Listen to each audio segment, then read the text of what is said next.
خوارزمی سلطنت کے سلطان علاؤالدین کے انتقال کے بعد ان کے بیٹے سلطنت کے سلطان بنے۔ آپ چنگیز خان کے راستے میں ایک چٹان کی طرح تھے۔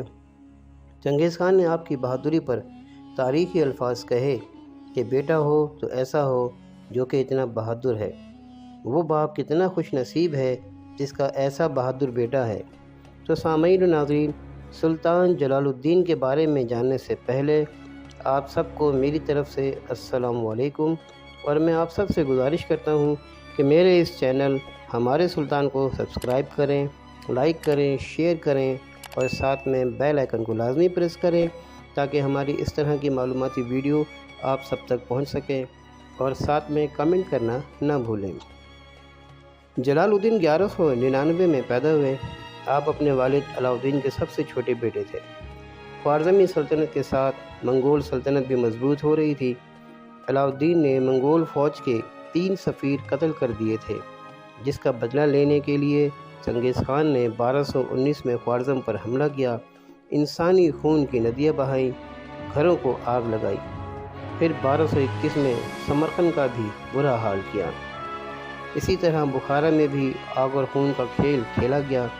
علاؤالدین جان بچا کے بھاگا، پہاڑوں اور جنگلوں میں چھپتا رہا، بالآخر بیمار ہو کر انتقال کر گیا، جس کے بعد جلال الدین سلطان بنے، اور آپ اپنے دارالحکومت اور گنج پہنچے، مگر وہاں موجود کچھ فوجی جرنیل آپ کی حکومت کو تسلیم نہیں کر رہے تھے۔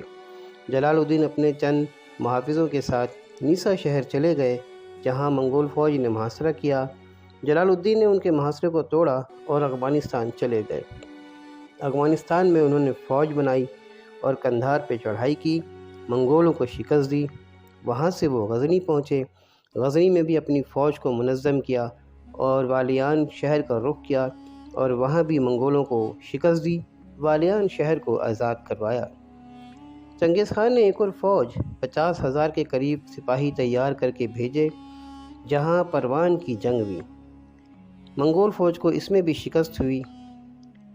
جلال الدین اب اگلی جنگ کی تیاری کر رہے تھے، لیکن اس دوران میں ایک افسوسناک واقعہ پیش آیا۔ آپ کے 2 کمانڈر سیف الدین اور ملک خان آپس میں جھگڑ پڑے، جس کی وجہ سے سیف الدین اپنے 30,000 سپاہیوں کو لے کر علیحدہ ہو گئے۔ چنگیز خان نے ایک اور لشکر بھیجا اور کابل میں لڑائی ہوئی، مگر اس میں بھی منگولوں کو شکست ہوئی۔ کئی معرکے لڑنے اور آدھی فوج کے رہ جانے کی وجہ سے جلال الدین کو ہندوستان کی طرف جانا پڑا۔ چنگیز خان نے ایک لشکر آپ کے تعاقب میں بھیجا، جہاں جلال الدین نے اس کو بھی شکست دی۔ اب چنگیز خان خود ایک بڑے لشکر کی قیادت کرتے ہوئے آپ کے تعاقب میں پہنچا اور دریائے سندھ کے کنارے جلال الدین کو آ گھیرا، مگر آپ نے عزم و ہمت کے ساتھ اپنے 30,000 سپاہیوں کو لے کر چنگیز خان کی فوج کا مقابلہ کیا اور منگول فوج کو پیچھے ہٹنے پر مجبور کیا۔ چنگیز خان نے جلال الدین کی فوج کے پیچھے سے حملہ کرنے کے لیے اپنے 10,000 سپاہی بھیجے۔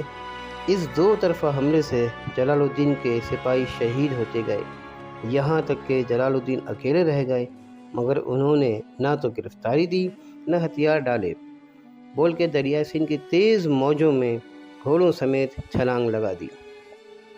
چنگیز خان حیران رہ گیا اور کہا کہ بیٹا ہو تو ایسا ہو، وہ باپ کتنا خوش نصیب ہے جس کا اتنا بہادر بیٹا ہے۔ تو ناظرین، یہ وہ تاریخی الفاظ تھے جو اس موقع پر چنگیز خان نے کہے تھے۔ جلال الدین اس کے بعد دریائے سندھ کو کراس کر کے ہندوستان پہنچے۔ وہاں پر التمش سلطان کی حکومت تھی۔ آپ نے سلطان التمش سے مدد مانگی، مگر انہوں نے عباسی خلیفہ کی ناراضگی اور منگول فوج کے ہندوستان پر حملہ کرنے کے خطرے کے پیش نظر جلال الدین کی مدد نہیں کی۔ جلال الدین 1224 میں ایران سے نکلتے ہوئے اصفہان پہنچے، اور 1228 میں اصفہان میں ایک جنگ ہوئی۔ اس جنگ کا کمانڈر نویان تھا، جو بعد میں 1241 میں ایران، جارجیا اور اناطولیہ کا کمانڈر رہا اور سلجوقی سلطنت پر بھی حملہ آور ہوا۔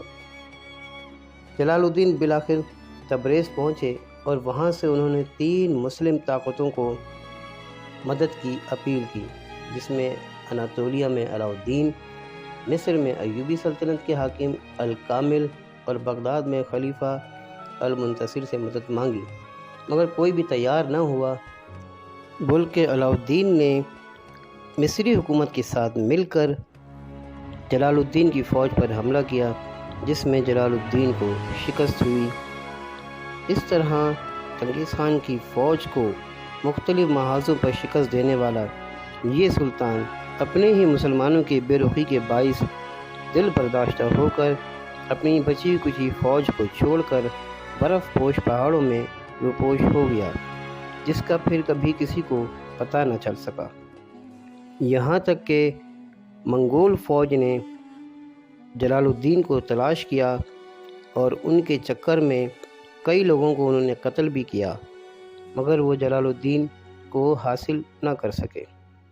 اس طرح ناظرین، ہمارا یہ سلطان اپنوں کی بے رخی کے باعث روپوش ہو گیا۔ امید کرتے ہیں آپ کو ہماری یہ ویڈیو پسند آئی ہوگی، تو انشاءاللہ ملتے ہیں پھر اگلی ویڈیو میں۔ جب تک کے لیے اجازت دیجیے، اللہ حافظ۔